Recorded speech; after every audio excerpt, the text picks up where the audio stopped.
Peter Sterry was an English independent theologian, associated with the Cambridge Platonists, prominent during the English Civil War era. He was chaplain to Parliamentarian General Robert Greville, 2nd Baron Brooke, and then Oliver Cromwell, a member of the Westminster Assembly, and a leading radical Puritan preacher attached to the English Council of State. He was made fun of in Hudibras' life. He went to St. Olave's Grammar School, Southwark. He was a Fellow of Emmanuel College, Cambridge, from 1636, where he had studied since 1629, but gave up the fellowship quite soon. He preached to Parliament on important occasions. In 1649, after the surrender of Drogheda in Waterford, in 1651, after the Battle of Worcester, his sermons, widely elusive, were considered opaque. David Masson quotes a contemporary opinion. After the Restoration, he retired to a community in East Sheen.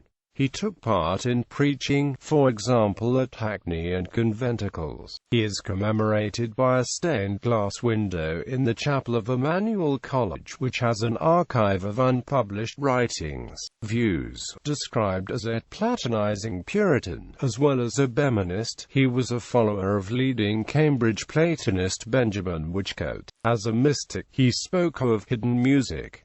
A millenarian, he expected in the early 1650s the Second Coming shortly, with 1656 a decisive year. He with William Earbury had difficulty in distinguishing themselves from ranters, but he read against ranter errors. He was a sympathizer with early Quakerism. Family. The Oxford academic Nathaniel Sterry was his younger brother. Works: The Spirit Convincing of Sin, Fast Sermon for Parliament, 26 November 1645. England's deliverance from the Northern Presbytery, compared with its deliverance from the Roman papacy. Sermon on the Battle of Worcester, Way of God with His People in These Nations, Sermon for Parliament, 5 November 1656.